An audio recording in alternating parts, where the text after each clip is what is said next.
Good morning, everybody. Welcome to another episode of My Fandom Cast right here, courtesy of the My Fandom app. Your host, of course, Dave Sturcio. A little bit happier than he was last week. Last week was rough. Last week was, I was going into a little bit of a rough time with the Cowboys and stuff, but there is good news. There is very good news. And if you don't know, start spreading the news, ladies and gentlemen. The New York Yankees are headed to the World Series. Last week, we were just headed into the ALCS. They get the job done in 5 games. What an unbelievable 5 games it was. Even in the loss, guys, that was historic. What you're seeing out of guys like Aaron Judge and Juan Soto is absolutely historic. And I think that, this team, it was very bleak for a long, long time, guys. Very, very long time was it bleak. And it was feeling like there was no hope. It was just really rough to think about how hard this season was going at one point. I'm not a big second place guy, so miss me with the excitement of possibly losing this thing. But I will be excited to be in this thing, and I will marinate in the other night's win for a couple more days before we got to get down to business with the LA Dodgers, which is obviously the juggernauts of baseball right now. The 2 number 1 seeds are in the World Series. It doesn't seem like that ever happens. It feels like somebody always picks somebody off. Look, there's a lot of things that people have said about the Yankees this year, as far as even when they got into the playoffs and realized that teams like Baltimore, teams like Houston, they were bounced early. You don't deal with the Red Sox anymore, right? So it's like the path was quote easier. And miss me with the path, bro. It's October baseball. Everybody is playing either their best baseball or they need to play their best baseball, which the Yankees did. And they came back and they did just that. They played their best baseball when it meant the most. And I'm a very happy Yankee fan right now. It's been 15 years since the Yankees been in the World Series. I remember where I was. If you're a local person in New Jersey, if you remember Fox and Hound, R.I.P. Fox and Hound, great bar, great sports bar, great atmosphere all the time. You can walk in there on a random Tuesday and something will be on, or you'll see somebody or it was just a great place. And lo and behold, the pandemic hits and people just don't give a shit to go out anymore, so that they lost a lot of business. There wasn't anybody ordering their food during the day. But anyway, that's where I was in 2009. I was there with my brother, with a couple other friends, when we beat the Phillies. And now 15 years later, the New York Yankees have found themselves in a position to win it all again. And listen, again, this series in itself was incredible. The games, the pageantry, the moments. I was there for game 1, so I'm still recovering from game 1. I honestly think I am. I'm and I don't know if there's a such thing as like fall allergies, but I think I'm like fucked up right now. It's like not fair. I'm like sniffling and I'm not sick. I feel fine. I just had a great workout, so I'm not sick. I'm just all up in here. So excuse my voice. I'm sorry about that. But yeah, like I said, this series in totality was it was everything that the Yankees needed it to be. Even when they faced adversity and they came all the way back and still ultimately lost the game in extra innings, you just knew that these guys just have this. And I don't even say guys. I want to say the guys that need to have this mentality. And I'm talking about the Aaron Judges of the world and Juan Soto. And you can't say enough about Giancarlo Stanton, man. I cannot believe Stanton's postseason heroics. And I don't listen, I'm one of those guys that don't like using the word hero when it comes to sports, because I think the real heroes are the ones that are fighting for our country and stuff. But heroics in the sports world, Giancarlo Stanton delivers on every way you could possibly deliver in this series. The pitching, that was the biggest question mark going in. The pitching was aces, man. It was aces. Carlos Rodon, 2 games of just lights out pitching. Like I said, I was there for the first game. He had the energy. He had the swag. He was ready to go. He did dial it back a little bit as far as his emotions are concerned because he needed to. But yeah, just an incredible all around. And I guess the only bad thing you could say about this said team is Clay Holmes. And it was funny because Clay Holmes found himself a new role not being the closer. So you're like, oh, all right, well, if he's then maybe the pressure's off him to close a game and maybe he can deliver here and there and blah, blah, blah. And he comes in there and he's just, he's throwing, high hanging sinkers to everybody. It's just hasn't been a good situation for Clay Holmes. And it does worry me heading into the World Series if he ever comes in a big spot, which if you're Aaron Boone, you got to think about that. I understand your bullpen has been your strength through most of the season, if not all the season. But for them to trot that guy out again at any point in this next series, the World Series, I feel like there's a little bit of malpractice going on there because I just feel like, you know what? If you can't trust the guy in the ALCS, what makes you think you're going to trust the guy in the World Series? So, like I said, a lot to be happy about. Giancarlo Stanton is locked in. Everything that he touches leaves the ballpark. Judge has finally got off the schneid a little bit. A lot of people were talking a lot of crap about his playoff mentality and his playoff, stats and numbers and stuff like that. But in the biggest of spots, you deliver in the way you did.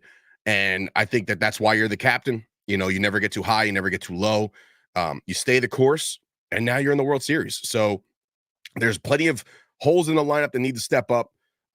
Wells needs to do a little bit extra. I know he hit a home run in it was game 4. But again, he needs to stay the course. The one chirping the most is Jazz Chisholm, and he hasn't done shit, right? So it's like, okay, you're in the World Series, you're on a great team now, traded away from one of the bottom feeders, or at least historic bottom feeders. Florida always, the Marlins usually always come on either beginning of the season, end of the season, whatever. They're not the worst team in the world anymore, but you have a chance now to make some noise in the World Series, and I think you need to do that and step up in a big way. I'm not worried about the starting pitching, at least 1-2, where it's going to be Cole and Rodon. I'm assuming that Cole goes game 1, even with there's plenty of days off, right? You have all week off, which is annoying as is. We have to wait till Friday to play a baseball game, but that's the way it was. And if any of these series went 7, you were going to end it on like Wednesday. So it would have been like 2 days off anyway. So now you get the whole week to prepare, to marinate in the victory. And I do think that the Yankees do pose a threat against LA. Clearly, they're not Kansas City and Cleveland are not LA. LA is a very, very good team. And I guess we can kind of segue into the Mets season, kind of hitting the skids a little bit. It sucks because I really was rooting for a Subway Series, not so much for an easier path because it wasn't, because we haven't handled the Mets at all this year. When we did play them, I believe we didn't win a game. So it's not that. My father's a Mets fan.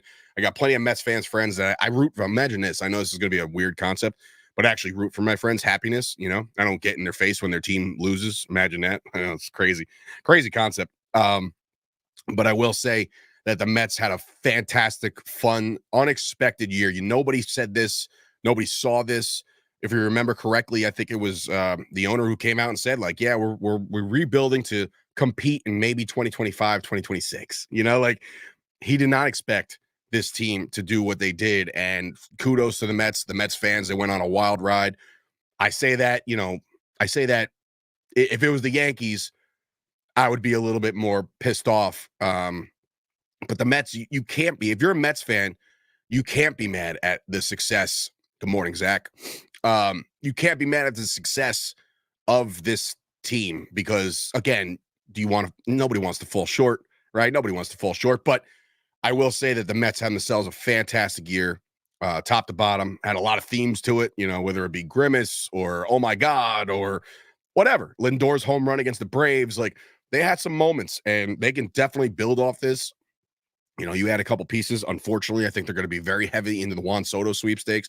So if you're a Yankee fan, you better enjoy Juan Soto now because it might not last forever. It might only last literally a year. I remember I was in Disney World when that trade went down, and I was like, what was it, a rental? Juan Soto rental? Like, is this happening? And that's what happened. But yeah, so like I said, I think the Yankees or the Mets had a fantastic season. And I think that if you're a Mets fan, you have to, just kind of tip your cap to the team for balling out the way they did towards the back end. Remember, this team was, I believe they were 10 games under 500 at one point. They were written off by even the biggest of Mets fans. They're like, the season's a wash, blah, blah, blah. But there they were in the thick of things in the NLCS, even won a game.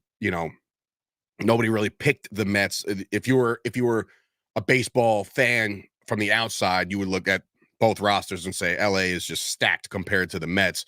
And, this is going to go the Dodgers way. But if you believe in any kind of fate or any kind of momentum or anything like that, you were looking at the Mets like, okay, you know what? You never know, right? And then they get that one game and you're like, okay, one game at a time. And then last night just get, kind of run out of town again. Look, man, the Dodgers are stacked top to bottom, dude. It's like murderer's row. When your best hitter is your leadoff guy, Ohtani sets the stage for a lot of people. You want to walk the first guy? No. So you have to pitch to the first guy. That's called having protection by yourself, let alone who's next, either Mookie or whoever else. I forget their lineup top to bottom. I'll obviously dive into that as the week goes on. But yeah, man, it was just one of those games where, the Mets were playing with a lot of house money. And I think that ultimately they were overmatched and outmatched. And, to trot Senga out there, I understand that Senga is one of your high coveted guys and you spent a lot of money, but the guy hasn't pitched all year effectively at all towards the back end. You know what I mean? So it's like it wasn't a bullpen game for the Mets, but there was a short leash on their best pitcher. But again, shout out to the Mets fans. You guys did yourselves a service to prop you for the next season. See who you hold on to. Is Polar Bear coming back? Are they really heavy on Juan Soto? What pieces do they add around him? They got Mr. Cohen over there. Moneybags is going to spend. So I fully expect the Mets to be back in it next year as far as, the NL East at the very least. Taking down the Phillies, taking down, the Braves were obviously they took them down in the end when they needed to. So I like the Mets next year to compete. They're young, they're hungry, fan base, place is electric. Diaz, best entrance in baseball, you know what I mean? So they got a lot to hang their hats on, and I think that they'll be back. So as far as the World Series is concerned, Yankees got their hands full. They got their hands full. The Dodgers are a team that can wreak havoc in so many ways, 1 through 9. There's always somebody, even like whatchamacallit, Muncy, guys like that you've seen forever. Freddie Freeman, it's a fucking stacked lineup. So the Yankees have their hands full as far as pitching against them. How they do offensively, well, it all really depends on their 2, 3, 4 batters, which is Soto, Judge, and Stanton. And that's the way it should be. I don't think any more shifts of the lineup should happen. I don't think Boone should put Chisholm in the cleanup hole for no reason whatsoever. But yeah, so look, it's going to be a hell of a series. I'm very excited about it. Yeah, we'll see how it plays out, but it won't play out until Friday. So you have to wait a little while. But yeah, so that's baseball in a nutshell to open the show. The NFL week 7 comes and goes. You got 2 more games tonight. Not a big fan of the double games, but I know I have YouTube TVs, so I can watch them both at the same time. So it's all good. But, I like to be dialed in. I'm a football savant, and I love watching every game. Cowboys don't have to play. It's like the Cowboys get a bye week. It doesn't mean like I step away from the TV. I got plenty of things going on. I got the fantasy involvement. I don't really bet on sports anymore because, truth be told, I was never a good gambler. So unless I followed the sauce, my boy Kyle Kerms, if I followed him, I was winning some cheddar. But then, I just stopped. I had kids. So Dave needs diaper money over gambling money. So NFL, I guess I'll start with the game that's most fresh in our minds last night, the Jets dropping one to Pittsburgh. Man, the one thing I will say is that the Cowboys beat that Pittsburgh team in Pittsburgh. Guess you couldn't. No. I think that the Jets, they're making a lot of big moves, and it's just not translating yet. But the problem is now you're 7 weeks in, you're 7 games in, and you have a 2-5 record, and things are just not looking good right now because you're running out of time. And I don't say running out of time. It's only midway through the year, but the AFC is going to keep winning games. The Chiefs don't lose. They beat the San Francisco 49ers today as expected because I don't know, man. I feel like the NFL won't allow them to lose. I know it sounds stupid and juvenile, but like, dude, like they get every call. It's ridiculous. And I have to say this about the Chiefs and the 49ers. And I don't know if this is being talked about enough, but I have to say this, and I will put this out there online for everybody out here to discuss. So the NFL has obviously cracked down on hits to the quarterback, whether too low, too high, too in the middle, right? Like you can't hit the quarterback. You can't use your body weight. You can't scoop and drive. You can't do shit to the quarterback in the NFL anymore. And even when they run and they scramble, if the quarterback starts to slide, you can't touch him. You can't touch his head. You can't touch his body. You can't touch anything where it's 15, right? Patrick Mahomes, while he has the ability to run, right? He's an athlete. He's one of the better athletes in this sport. The problem is when he starts to scramble and the networks, their eyes light up because they know there's some kind of magic coming. It's not fair for an NFL defender, specifically the 49ers yesterday. If Mahomes is running towards the sidelines, that defender has to pull up. He has to pull up. What's he supposed to do? If he lights him up, that's 15 yards. So because he has to pull up, Mahomes is able to stop on the dime, make a jump cut, and start continuing down the field. How is that fair? How is that fair to any NFL team to stop Mahomes? If Mahomes looks like he's going to the sidelines, in which you are now taught or supposed to hold up, not hit him, put your two hands on him, you can't even shove him hard. So for him to make a jump cut and him to trot down the field and everybody's like, oh my God, everybody loses their minds over this shit. Brady and that broadcast are all, oh, you see that? Like, yeah, we saw it, but you're like, what did you expect? And nobody's allowed to hit the guy or hit any quarterback. So for him to just stop on the dime, that's bullshit because the defender is completely putting the brakes on so he doesn't get another 15 yards. Why isn't anybody talking about that? Or at least if you are, great. If you're not, I don't get it. I truly don't understand why this isn't being brought up. So for now on, if I'm a defender and Mahomes is trotting towards the sidelines, I'm going to think to myself, well, you know what? Last week, he took off. He ran. So I'm going to blast this dude as hard as humanly possible. And if you want to give me the 15, give me the 15, but he'll think twice about the next time he wants to jump cut. You strike fear into these young guys. You strike fear into them. That's a true thing. And I understand, like, oh, yeah, well, Mahomes, he's got like ice in his veins and all this other shit. But no. Like, hit him. Just hit him. Because, again, the rules, they play into the favor of the quarterback. We all know this already, right? But the fact that you can't even lunge at the guy because you don't know where he's going. And that's not the magic of Patrick Mahomes. That's him using the rules to his advantage. The whole little, and he fakes one guy out. It's like, well, no, you didn't fake him out. The guy didn't want to take your head off because he doesn't want a 15-yard penalty because the NFL is fucking soft now. And back in my day, that's why Troy Aikman's career was ended early. That's why fucking Steve Young left with mush, right? These guys would get crushed.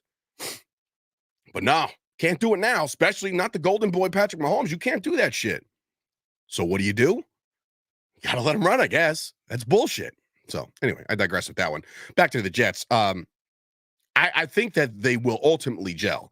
I do think that Garrett Wilson dropped a bad ball yesterday off his chest, right off the numbers. And why? Because Aaron Rodgers, like I've been saying, has a rocket of an arm, and he put that shit right where it needed to be. And it bounces off his chest, and my guy takes it for almost a pick six.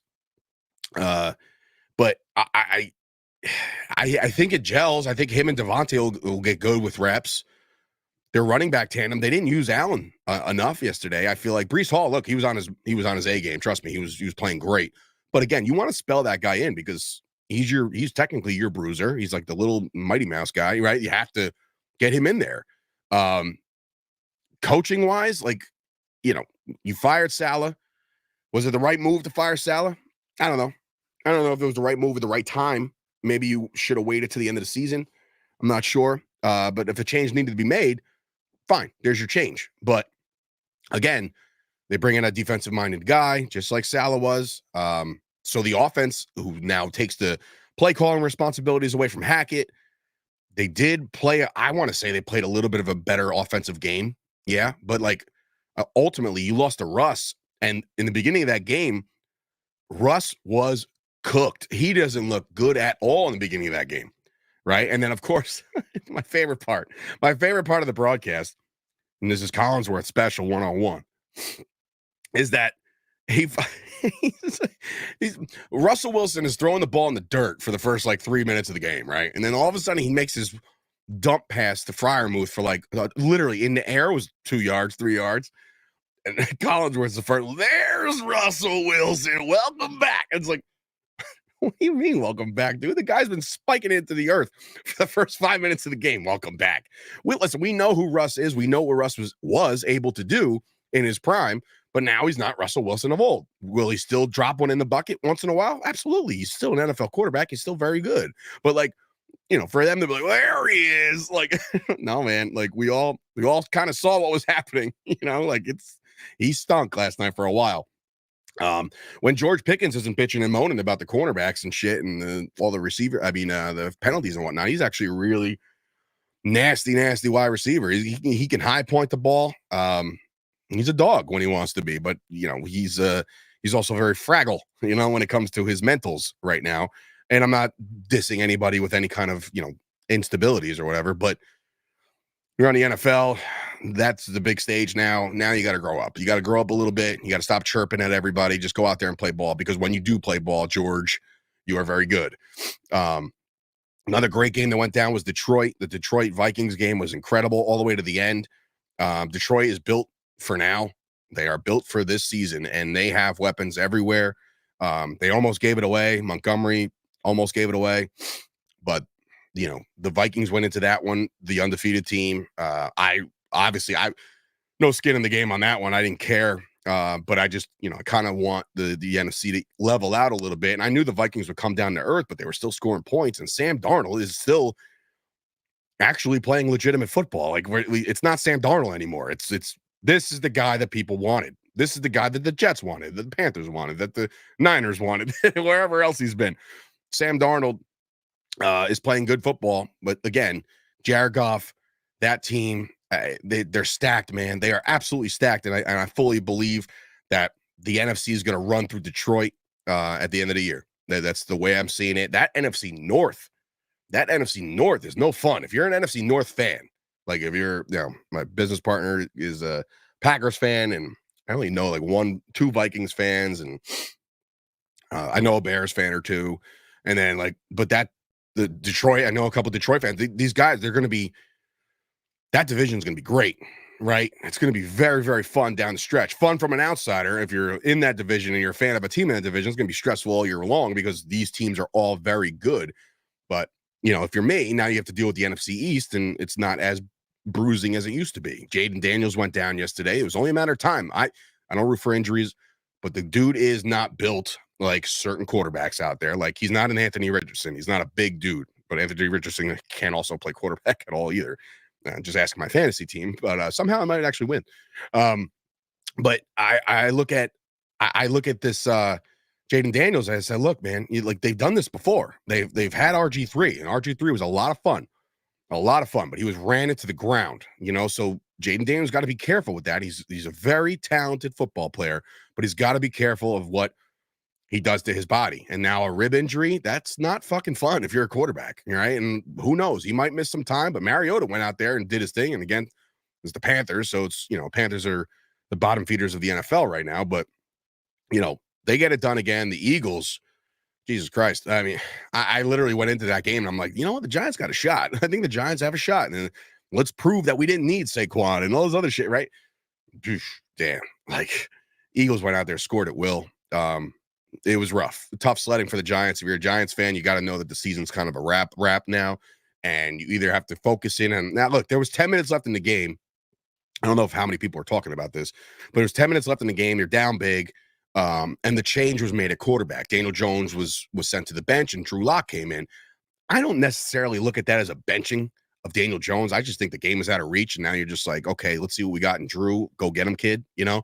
I can't foresee that being a thing. I think Daniel Jones, the quarterback. I don't know if they went. I'm sure there was a post-game interview where they asked Daboll, like, who's your guy? And I'm sure he said something, or will it reevaluate, or whatever the hell the coach speak. But man, oh man, like it was tough sledding for the Giants. Their season's kind of a wrap at this point. And I say that not to poke fun. I just know that the NFC is starting to get top heavy in the NFC North. The NFC West, wide open, wide open. Because after the 49ers lose, they're 3-4 now. You got Seattle out there doing work. The Rams, they stink. But again, they have the tools and the talent to get it done. And the Cardinals will find out tonight, right? We'll find out and see if they can get back in the swing of things. Kyler Murray's playing good ball. McBride's playing good ball. Marvin Harrison Jr. seems like the real deal. So, like, the NFC West is going to be tight. The NFC South, you're looking at, obviously Tampa Bay tonight. Atlanta's going to be in it to the end. Bijan Robinson finally being the Bijan Robinson that everybody needed to see. When you look at that, the Saints are kind of, that's a wash now because, you don't have your quarterback, you don't have a team. They lost to the Broncos, and the Broncos are all of a sudden, hey, we're here. Like, what the fuck? How'd that happen? Sean Payton, I guess, because it ain't Bo Nix. Everybody, everybody got on Drake May last week. They're like, oh, you see May with his 3 touchdowns? I'm like, yeah, I saw it. Can you wait another week before you anoint him as the next Tom Brady? Because you look like shit until the end of the game where they, put something together. But like, I think everybody needs to pump the brakes on some of these younger quarterbacks. Because I know what you want. I know what the NFL wants. They want them to be the next big star so they can market it that way. Like, oh, look at Drake May and Jaden Daniels and all these other. I get all that, but it's like, I don't see them. You got to give it some time. You can't just like, he's going to be the next star. I know it. I just feel it in my bones. Why? Because he's played half a season. You got to just take a step back for a second. Just relax. And just let them play their game and see where they need to improve and see where they're really excelling. And then kind of make it all mesh together. Easy with the anointing of these guys. Like Drake May lost to the Jaguars in London. Like, come on. Jaguars are not a good football team right now, but they look like world beaters this time. Doug Peterson lives to see another day, right? So, in their home away from home in London. They should just move there at this point. I don't like the international games. I think it's worthless. To the viewer, to the NFL when they're trying to go international, yeah, I guess, but like, 9 times out of 10, it's like, what are we doing? I'm not Mr. Leg. It's got to be in America. Like, I understand that. National Football League, unless you're going to turn it into the IFL, the International Football League. I don't know why you keep exploring. Like, good Lord, I think in 2 weeks you get a game in Germany, and it's the Giants and the Panthers. Huh. Like, what? At 9:30 in the morning? Yes.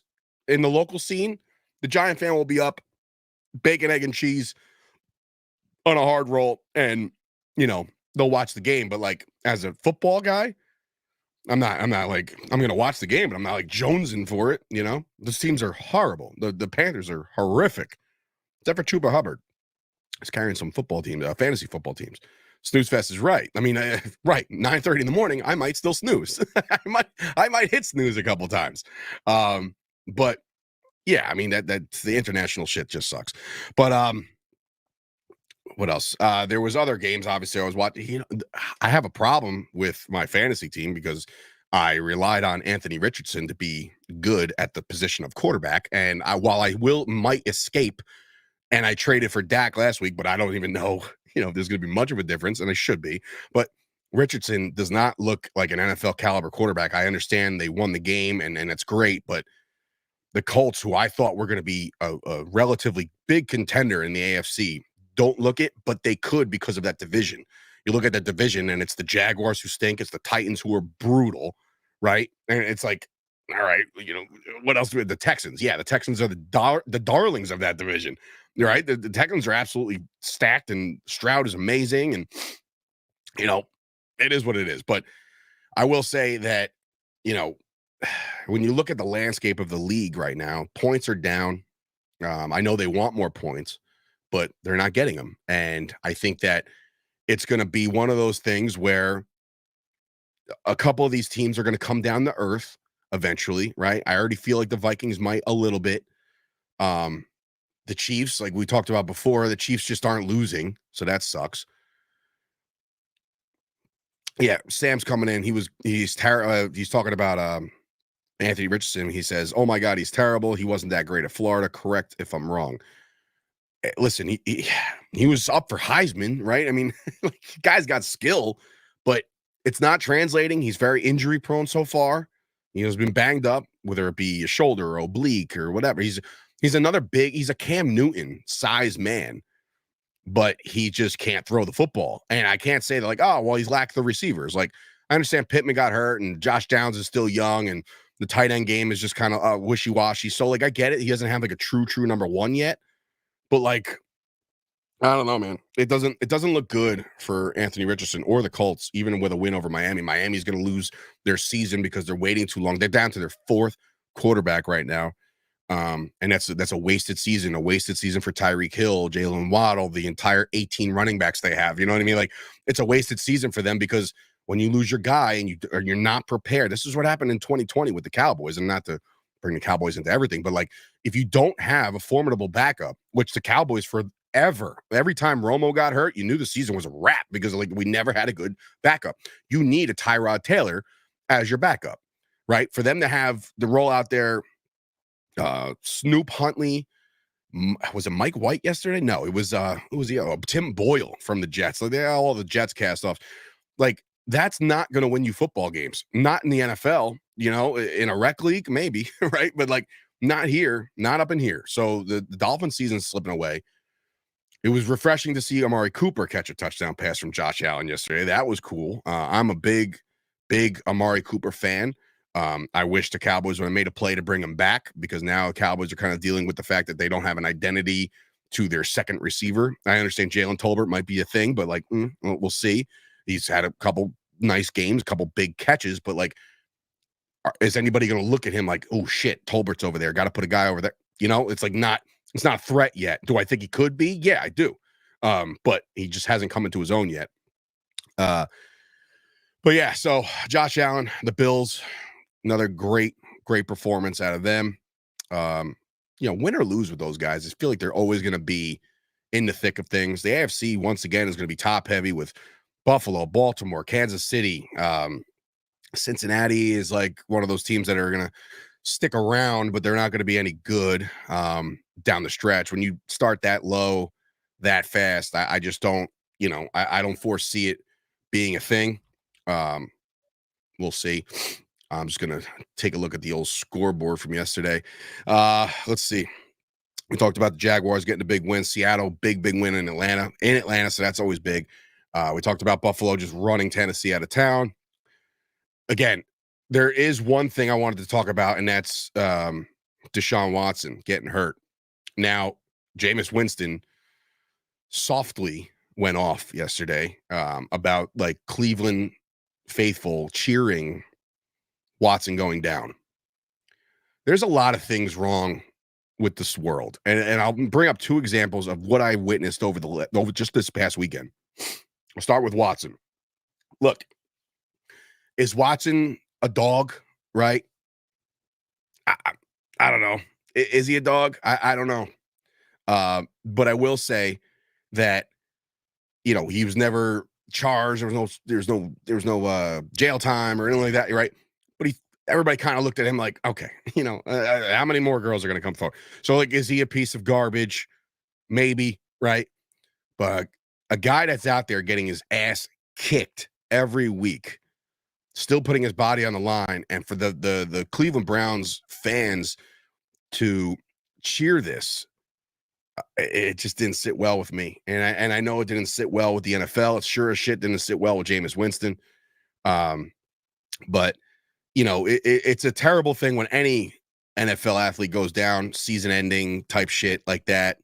You saw it, and they slowed it down. You could see the fucking Achilles roll up the back of the ankle, which was the fucking worst thing to look at. And that was rough. But for people to like get excited about losing this guy for the season is a little shitty.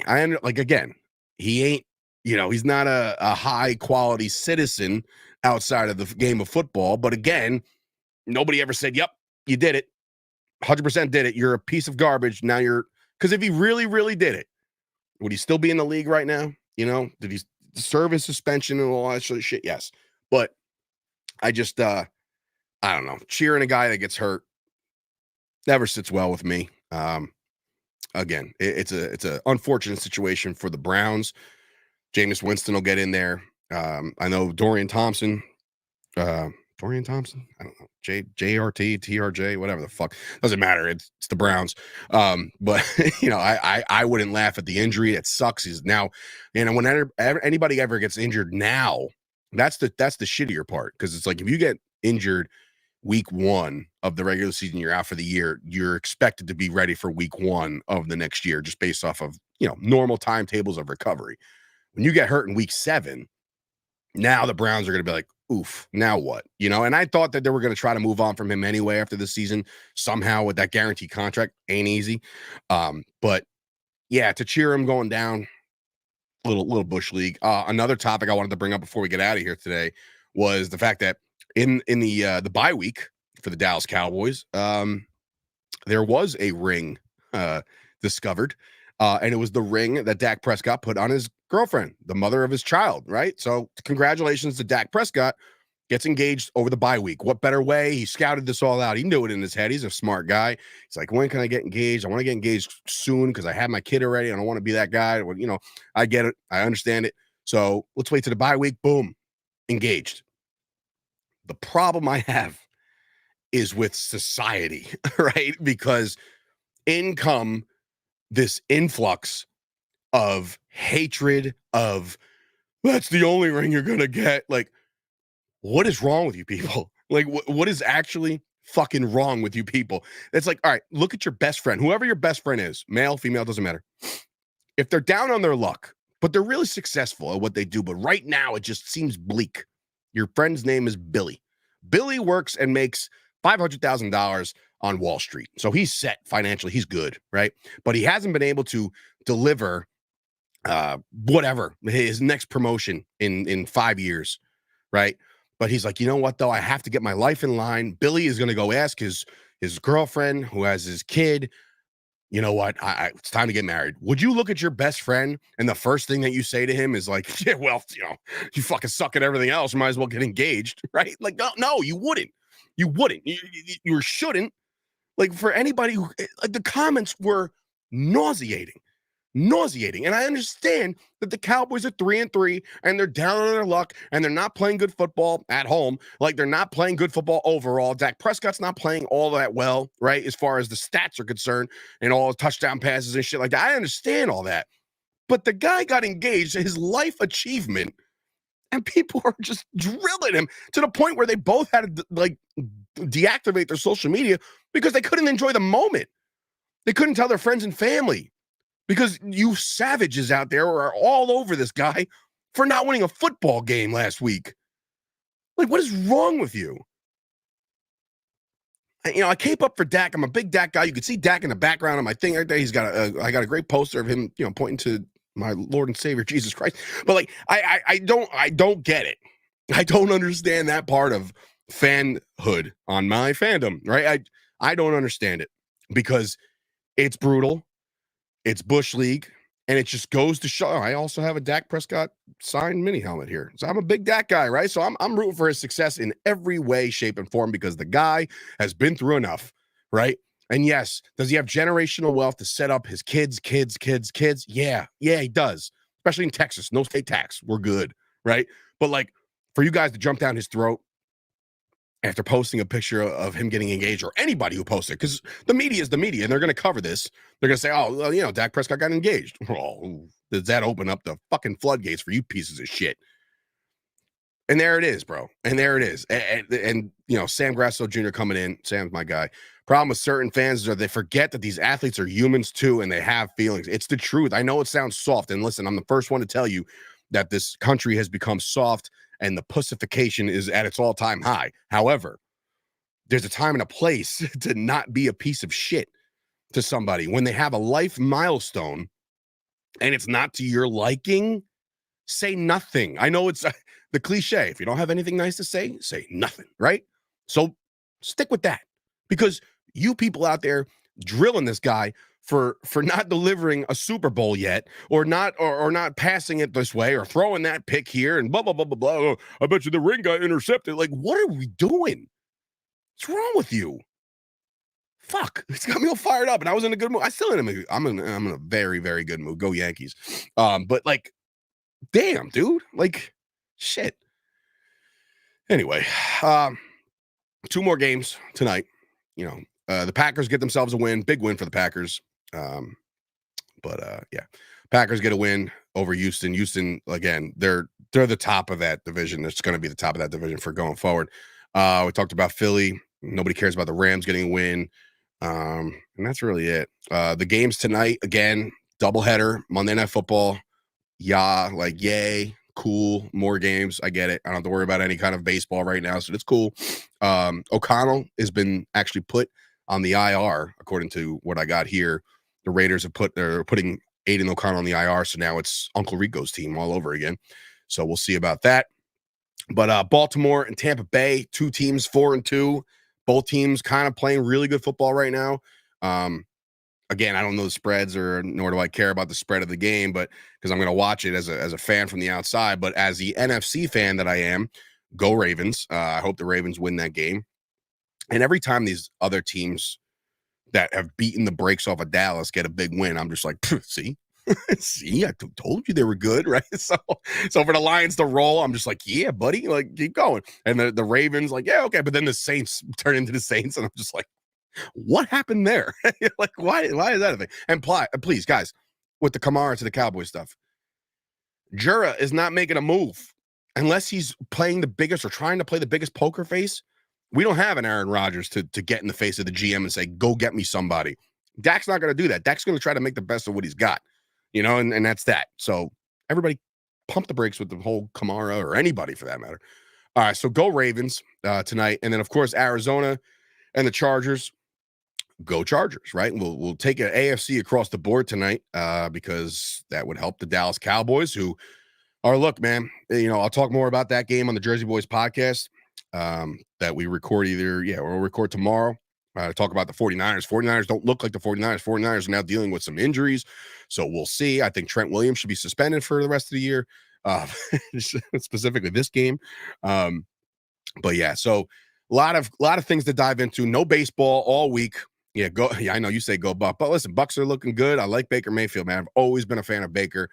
And I just think that, even when he has his boohoo moments and he looks like he wants to, cry on the sidelines, I still think that dude's a gamer. I think he's a dog, right? And I think he makes the team feel loose and feel good about themselves. And they always will have that 1-2 punch of Evans and Godwin. It looks great every year. Cade Otton scores a touchdown tonight, by the way. Anybody want to anytime touchdown bet? You can put that shit on Cade Otton. That's going to happen. I can't have Godwin. Listen, I need Godwin, but I don't need Godwin. I have Godwin in one league in which I think I need not a lot of points to win, but then I'm playing Godwin, but I'm up by 40. So I think I should be okay.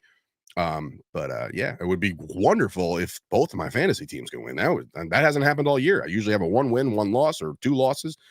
So that'd be nice. So enjoy the football tonight. Enjoy Monday Night Raw if you're a wrestling fan. A lot of wrestling things going on this week in my world. Got a big interview tomorrow. We're going to be sitting down with Joe Hendry, right? Just all we had to do. Imagine this. All we had to do was say his name and he appeared. What are the odds?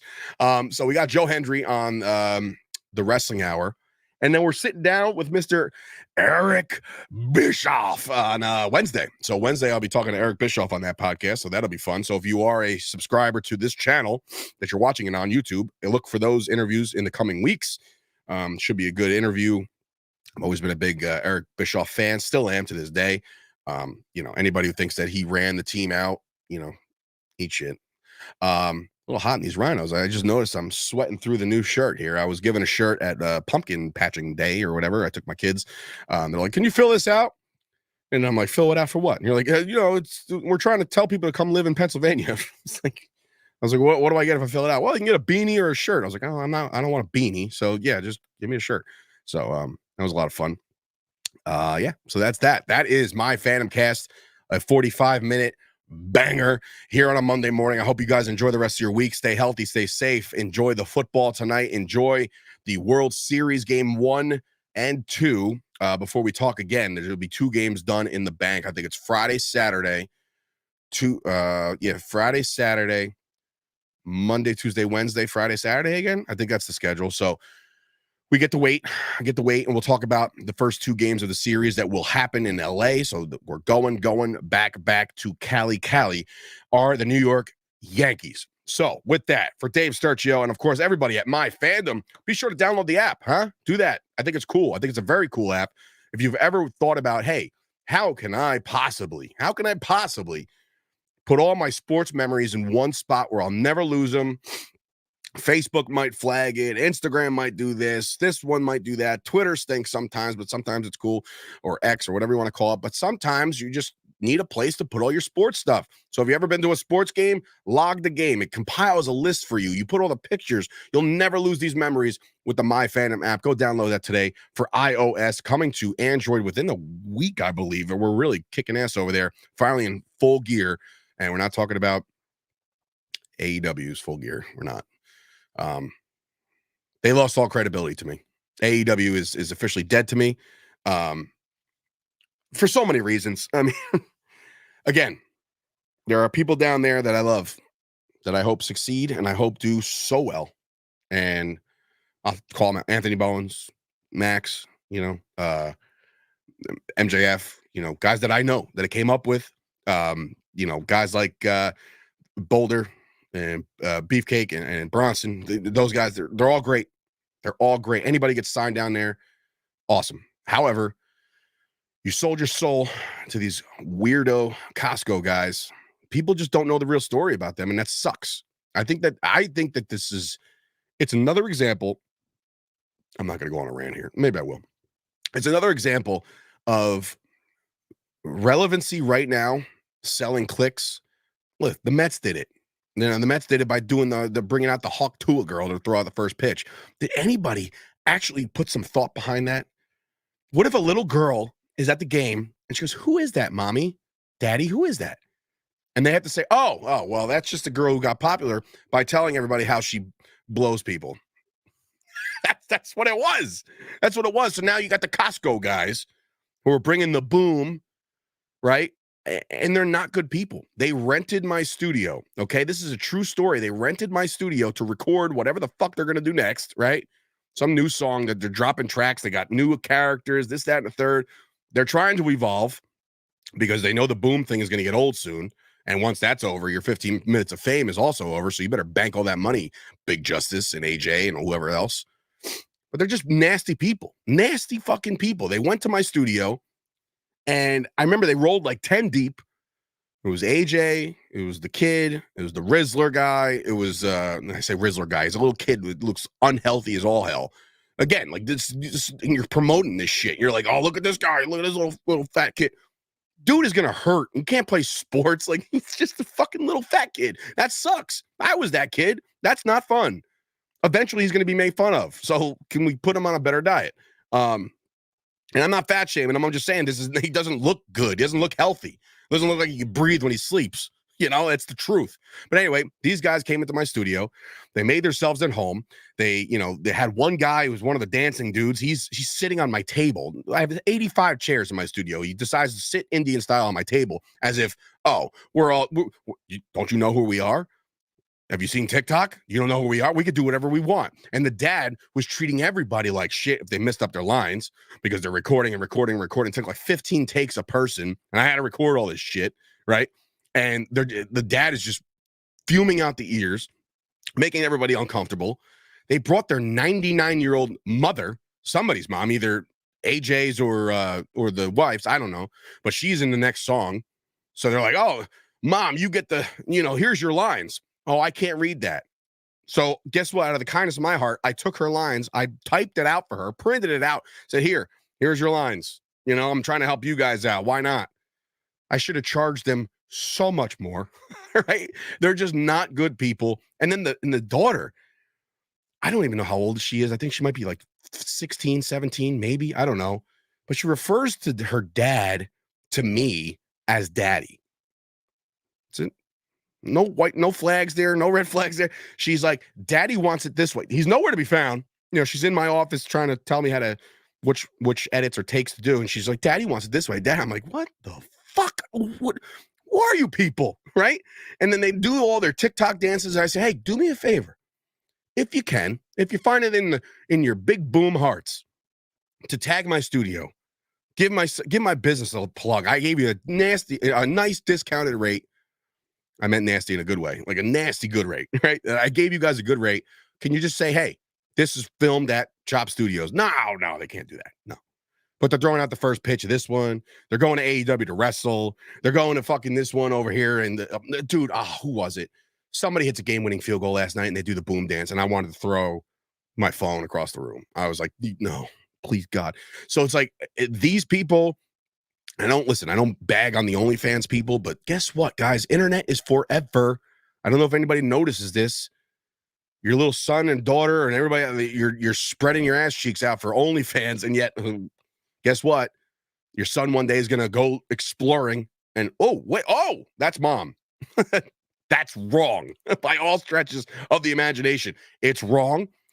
I hope, listen, bank as much money as you can now, I guess, but it's blood money, man. It's just as bad as being a server or a bartender. I'm not saying that's a bad job because I almost wanted to do it. So, but I'm saying, like, it's blood money that you guys are, it's horrific. And I know I'm off on a rant and it's not sports, but those Costco guys got to go. They got to go. And I want more people to know about this. And every time I put out, this is the weird part. Every time I've ever put out anything about it, gets no traction whatsoever. Whether it be on TikTok or whether it be on Instagram or whether it be on Twitter or X, like, it gets no traction whatsoever. Why? Because that's what's keeping people on these apps. So I know my shit's getting shadow banned. It's like if I say who I want to vote for, only half the audience will see it. You know what I'm saying? So anyway, that's my rant. That's my rant, and that's the closing of my Phantom Cats. I hope everybody enjoyed the show.